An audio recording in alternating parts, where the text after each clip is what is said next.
It's time for the Illini update. The women's basketball team won their second Big Ten game of the season at home against Minnesota by a score of 72-67. Sophomore Alexis Burke had 16 points and 6 rebounds in the win. The team then traveled to Purdue, where they lost to the Boilermakers 77-66. Coming up, the Illini will take on Ohio State at home on Thursday the 9th, and then will travel to Bloomington to take on the Hoosiers on Sunday the 12th.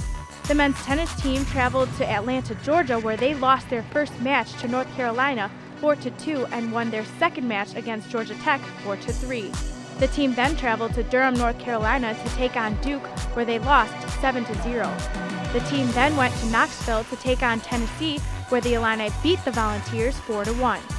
Coming up, the Orange and Blue will travel to Gainesville, Florida to face the Gators on Sunday, February 12th. The women's tennis team came back from Durham to beat Southern Methodist University at home 6-1. Coming up, the Illini will head to South Bend, Indiana to take on Notre Dame on Sunday, February 19th. 3 Fighting Illini men's gymnastics team members were named to the U.S. Senior National Team following the Winter Cup in Las Vegas.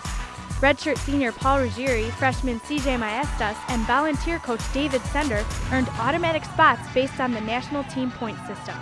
The women's gymnastics team beat the Ohio State Buckeyes while notching their highest overall team score of the season.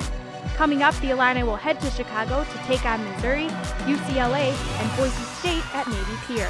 The wrestling team beat Wisconsin 38-3 on senior night at Huff Hall. Coming up, the Illini head to Ithaca, New York to compete in the national duels. The Fighting Illini swimmers and divers collected 7 top 5 finishes and 17 personal bests as they concluded action at the Minnesota Challenge. Coming up, the Illini will compete in the Big Ten Championships in Iowa City starting February 15th. The Illinois men's track and field team tallied 5 individual event titles at the Orange and Blue Open on Saturday and 5 second-place finishes in the last home meet at the UI Armory this season. Coming up, the Orange and Blue will head to the Flow Track Husky Classic and the Tyson Invitational starting on Friday, February 10th. For more information on Illini athletics, check out fightingillini.com.